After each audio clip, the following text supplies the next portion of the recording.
Unbeknownst to Tony, Howard had been watching. He'd come into the workshop earlier, intending to grab a file, only to find his son engrossed in the blackboard and the notes.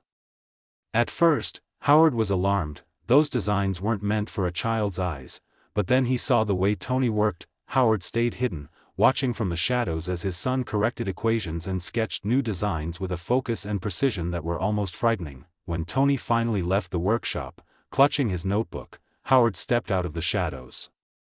He approached the blackboard, studying the additions Tony had made. To his astonishment, they were correct. Not just correct, but better than his own calculations. Ha ha ha. He laughed, shaking his head. Tony, what am I going to do with you? Howard knew, at that moment, that he wouldn't be able to hold his son back. The genius he saw in Tony had already begun to show, and it was only a matter of time before it would manifest itself in bolder, more ambitious projects. You might as well join me, kid, Howard murmured, but Howard also knew the world wouldn't let brilliance like that go unnoticed.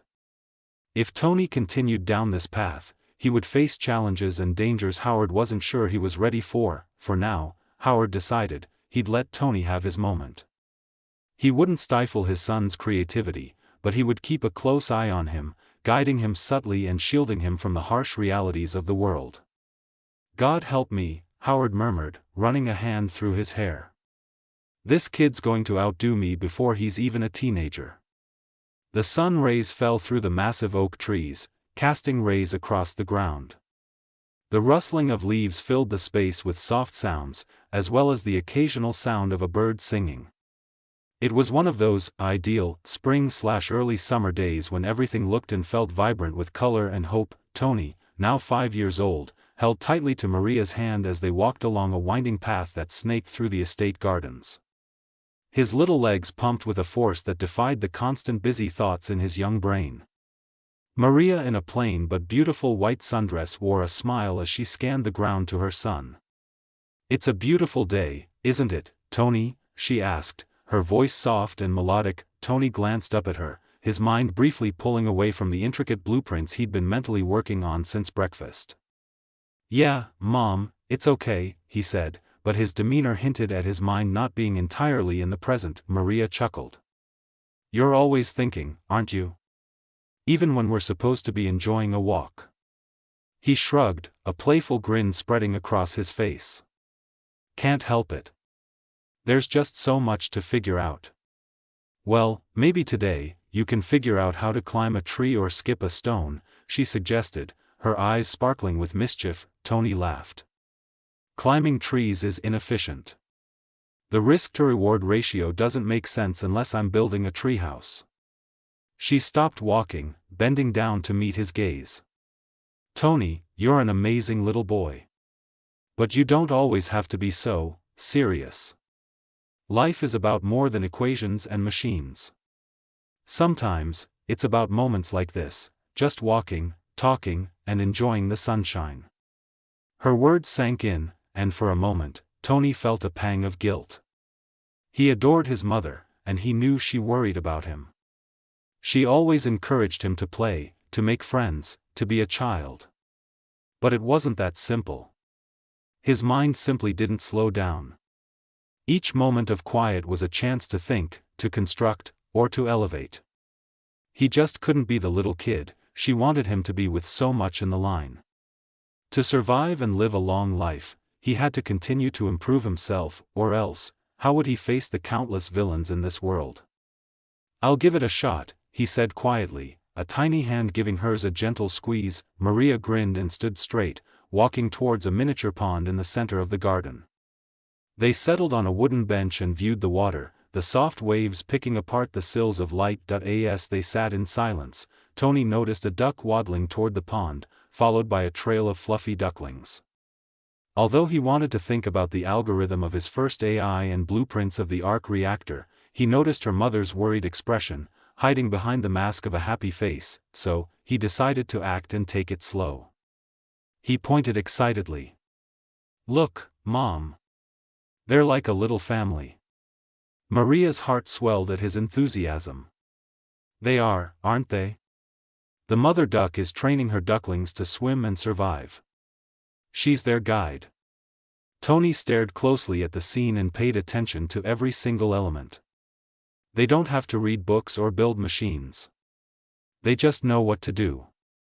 That's the beauty of nature, Maria said. Sometimes, the simplest things are the most extraordinary. Tony smiled, a moment of quiet fell upon him. For the first time in a long while, he allowed himself to just be. The ducks, the sunlight, his mother's presence, it was enough. When some time passed, Maria got up and stretched out her hand. Come on, let's head back. Your father's probably wondering where we've disappeared to. Tony took her hand, his heart lighter than it had been in days. As they walked back toward the mansion, he glanced up at her and said, "Thanks, Mom. It was nice." Maria's smile was radiant. "Always, my little heart. Always." Back at the house, Howard peered out from his study, as they walked back up the walk. A small smile tugged at his lips as he saw Tony laughing at something Maria said.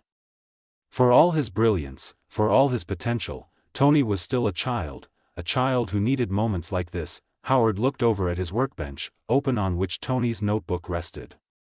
His son's revised arc reactor design stared back at him. It was a much more advanced version than the concept one. Maria's right, Howard muttered to himself. He deserves to be a kid for as long as he can. Because one day, the world's going to demand more from him than it should. And for now, Howard resolved, they would protect him from that day for as long as they could. Howard sat in his study, sipping a glass of scotch as the soft knock on the door drew his attention. Maria stepped inside, her expression calm but thoughtful. She closed the door behind her and crossed the room, her white dress almost glowing in the dim light. "Tony's asleep," she said softly, sitting down across from him. He nodded, setting his glass down on the desk. "Good. The boy needs his rest. His mind's always running at full speed. Just like his old man." Maria smiled faintly. "He's so much like you. Always thinking, always creating." "But Howard." She paused, searching for the right words. "I worry about him." Howard leaned back in his chair, his brows furrowing. "Worry? About what?" "The kid's a genius, Maria. Smarter than half the scientists I've got on payroll. What's there to worry about?" She folded her hands in her lap. "It's his childhood. He's so far ahead of everyone else his age. School doesn't challenge him. It frustrates him. He doesn't fit in with the other kids. He's lonely, Howard." He sighed, rubbing his temple. "I know. I've seen it too. He's bored out of his mind in that classroom. He doesn't need to learn the alphabet when he's already building circuits." "Exactly," she said. "So what do we do? Keeping him in school feels wrong. It's like trying to fit a square peg into a round hole. But if we take him out, what's the alternative?"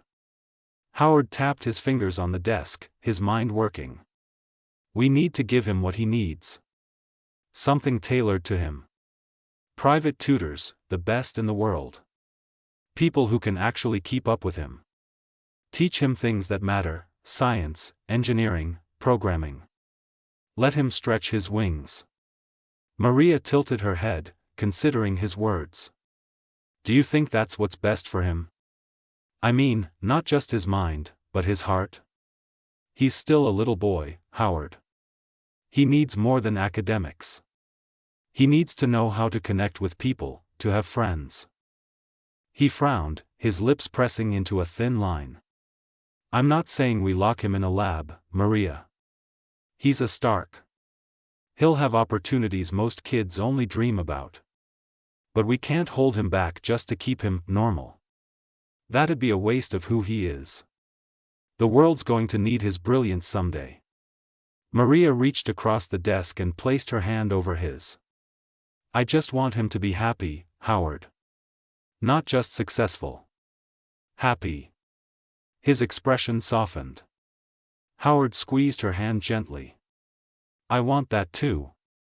Maybe we find a balance. The tutors can push him academically, but we make sure he gets time to just be a kid too. Sports, hobbies, whatever he wants. And we'll keep him close. No boarding schools or sending him off to some fancy institute. He needs us. Maria nodded, her shoulders relaxing. I think that could work. But we have to agree, Howard. No matter how brilliant he is, he's still our son first. His happiness comes before anything else. Don't worry. We'll do right by him, Maria. Together, he said. 2 years later, at 7 years old, Tony Stark had done something no one expected from a child. He had built a fully functional V8 motorbike engine. The workshop in the corner of the Stark estate had become his sanctuary. The hum of machinery and the scent of oil were more comforting than the silence in the large house. The engine roared to life on a test stand. Tony's lips curled into a smile as he adjusted the throttle, the sound filling the room. It was perfect, efficient, powerful, and better than anything he'd seen in the magazines he read late at night. Not bad, he muttered to himself, wiping grease from his hands. Not bad at all. But as proud as he felt about his creation, there was an ache in his chest he couldn't ignore. His parents weren't there to see it. Howard Stark had grown busier with each passing day. Between running Stark Industries, taking on new projects for S.H.I.E.L.D., and acting as a defense contractor for the government, his time at home was scarce. When he was home, he was tired, stressed, and drinking more than ever. Tony noticed it all. His father's once sharp focus seemed to waver, and his temper flared at the smallest mistakes. It hurt, but Tony understood. He knew Howard carried the weight of a demanding world. Tony had seen glimpses of this in the comics and movies from his past life. He already knew how hard it was for Howard to balance everything. Maria tried her best to keep the family together. She still smiled and offered kind words, but even Tony could see the worry in her eyes.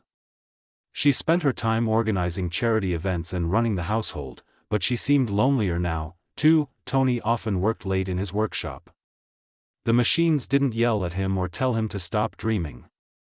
They didn't ask why he wasn't acting like a normal 7-year-old.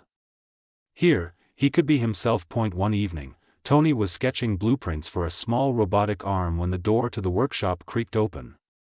Maria stepped inside, a soft smile on her face. Still working? She asked, brushing her hands against her skirt. Tony nodded, not looking up. Almost done. Just need to tweak the rotation mechanism. She walked over and sat on a stool beside him. You know, I miss seeing you around the house. He paused, his pencil hovering over the paper. I miss you too, Mom. But, it's quieter here. Maria's smile faltered. She placed a gentle hand on his shoulder. Tony, you know we love you, right? Even when your father and I are busy. Tony turned to her, his small face serious beyond his years. I know, Mom. It's okay. I understand. Dad's trying to save the world, and you're always helping people. I get it.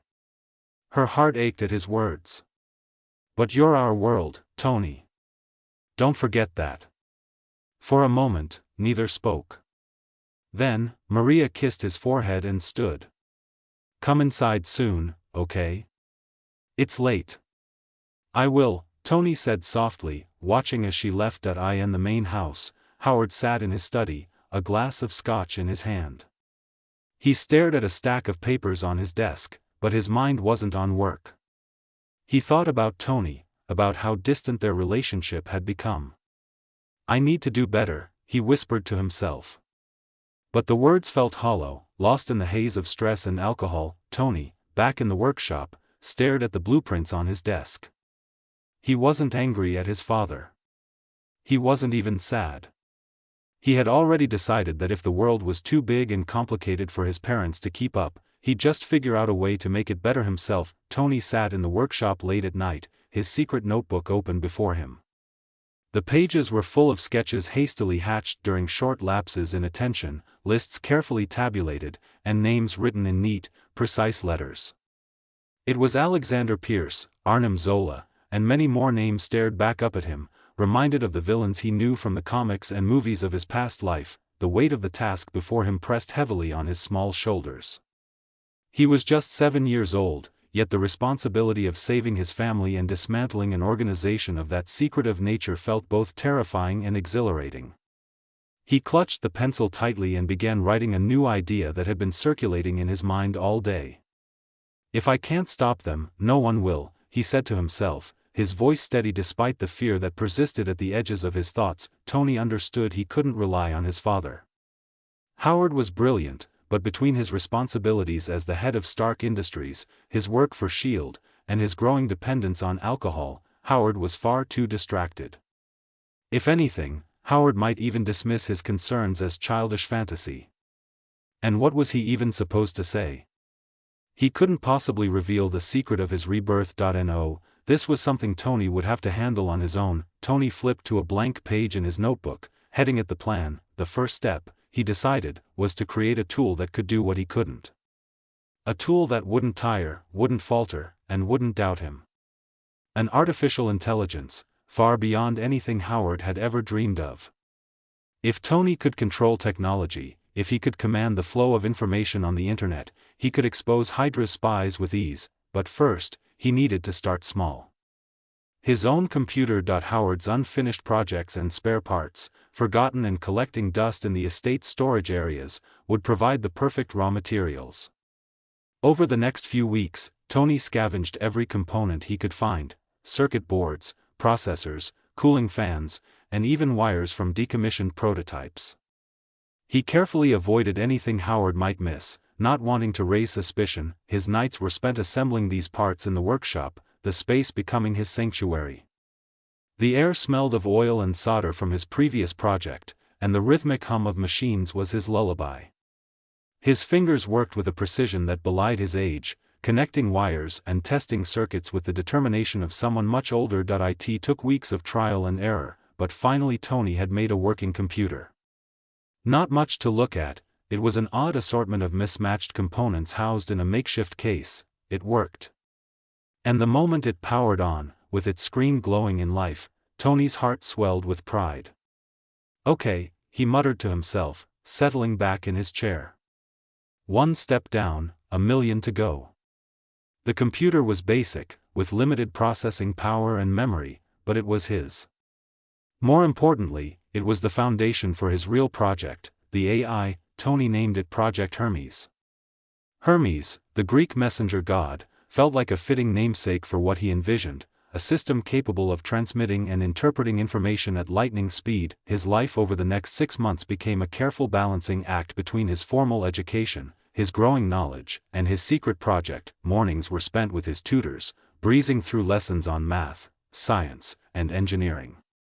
These subjects were almost too easy for him, so he often used the time to ask more advanced questions, subtly steering his tutors toward topics that would help him with Project Hermes. "Mr. Richards," Tony said one morning, interrupting his physics tutor. "How does quantum entanglement work in practical applications? Can it be used for data transfer?"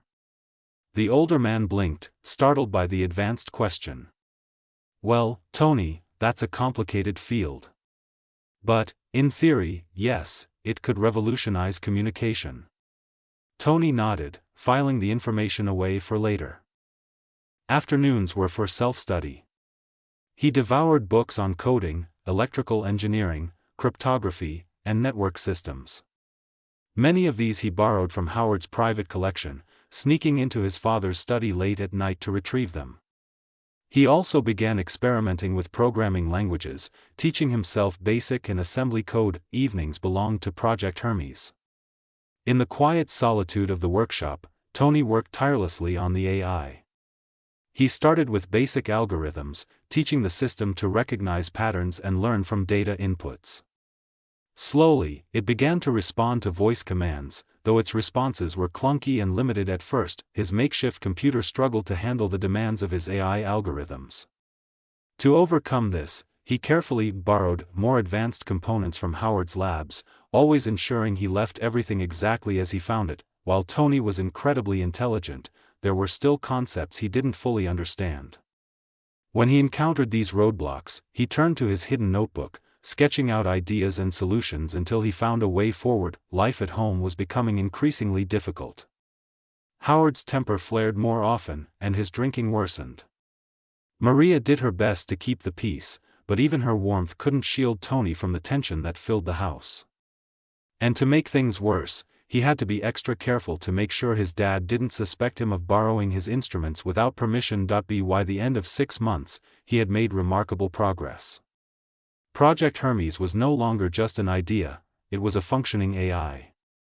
The system could analyze simple data sets, recognize speech, and even simulate basic hacking scenarios in a controlled environment. One night, as Tony sat in his workshop, he decided to test the AI's voice interface. "Hermes, are you online?" Tony asked, leaning forward in anticipation. A soft, robotic voice crackled through the speakers. "System online. Awaiting input." Tony grinned. "What's 2 plus 2? 4. What's the square root of 16? 4. What's my name?" "Tony Stark." He laughed, a rare moment of joy in an otherwise challenging time. Hermes was still rudimentary, but it was a start. With time, Tony knew he could expand its capabilities. Now that Hermes was operational, Tony shifted his focus to the next phase of his plan, integrating the AI with real-world systems. To do this, he needed access to more advanced hardware and, eventually, the Internet. He began devising ways to gain access to Howard's resources without drawing attention. One evening, Tony sat in his workshop, flipping through his notebook. His handwriting filled every page, the once blank paper now a maze of ideas and strategies. "Phase 2, he muttered. "Expand Hermes. Test its hacking capabilities. Start small, but aim big." The stakes had never been higher, but Tony's resolve never wavered. If he was going to defend his family and destroy HYDRA, he needed to be a patient man. Every move had to be calculated. Despite his busy schedule, Tony occasionally allowed himself moments of reflection. He thought about his parents, Maria's gentle kindness and Howard's fleeting moments of pride. He worked harder for them, even as their presence in his life grew more distant. One night, Maria stopped by the workshop while Tony was working. She beheld him for a moment, her heart hurt to see her young son so intent on what he was doing, so determined. "Tony," she said softly, stepping into the room. He looked up, startled. "Mom. I didn't hear you." She smiled, walking over to him. "You've been in here all day." "It's late, sweetheart. Come inside." "I'm almost done," Tony said, his voice quiet but firm. Maria put a hand on his shoulder. "I know you love your projects, but don't forget to take care of yourself too. You are still just a little boy, Tony. You don't have to carry the weight of the world on your shoulders." Tony hesitated, then nodded. "Okay, Mom. I'll come in soon." As Maria left, Tony stared at the door, his chest constricted. He loved his mother so much that he almost hated keeping secrets from her. But this time he could not stop. Not now, when everything was already set in motion. 2 years later, 2 years had passed since Tony Stark first booted up Project Hermes. Time had only sharpened his skills and expanded his ambitions. Now 9 years old, Tony had access to a more powerful machine, thanks to his mother. The sleek new computer she had gifted him for his birthday was light years ahead of his original cobbled-together creation, but Tony, being Tony, had no intention of using it as it came out of the box. Maria smiled warmly as she handed Tony the wrapped box, the twinkle in her eye showing her excitement. "Happy birthday, Tony. I figured it was time you had a proper computer." Tony tore through the wrapping paper with the enthusiasm of a child, but his excitement wasn't for the computer itself, it was for the potential it held. Under the silver case and polished glass was a machine just waiting to be taken apart and upgraded, according to his will. With his knowledge and parts from his dad's storage, upgrading the machine would be fun. He thought. "It's awesome, Mom," he said, giving her a tight hug. "Thank you." Maria ruffled his hair, her smile growing. "Just don't forget to spend some time outside too, okay? A computer can't replace the real world." Tony chuckled, nodding. "I'll try." As soon as she left the room, he began to work. Over the next few days, Tony carefully upgraded the computer, dismantling it piece by piece and replacing components with custom-built parts scavenged from his father's old projects. He increased its processing power, expanded its memory, and integrated a cooling system that would allow it to run complex algorithms without overheating. "Now, this is what I'm talking about," Tony muttered to himself as he reassembled the machine. "This is Hermes' new brain." With the enhanced hardware, Project Hermes leaped forward in functionality. Tony had spent the last 2 years refining the AI's algorithms, teaching it to process and analyze data at a pace that would make even seasoned engineers jealous. Now, with the new computer's power, Hermes became smarter, faster, and far more capable. "Hermes, run Diagnostic Protocol Alpha," Tony said one night, leaning back in his chair as the computer's screen came to life. "Protocol Alpha initiated. Diagnostic report in progress," the AI responded, its voice now smoother and more human-like. Tony watched as lines of code streamed across the screen, detailing Hermes' capabilities. The AI could now sift through massive datasets in seconds, identifying patterns and anomalies with pinpoint accuracy. While Tony had been cautious about connecting Hermes to the internet, he had created a secure virtual environment for testing its hacking capabilities. Within this sandbox, Hermes had successfully breached simulated firewalls, cracked encrypted files, and even mimicked basic social engineering techniques. Gone were the days of clunky, robotic responses. Hermes now understood natural language, allowing Tony to hold seamless conversations with the AI. Tony pushed Hermes further each day, setting increasingly complex challenges to test the AI's limits. One night, he tasked it with analyzing encrypted data he had borrowed from one of Howard's research files.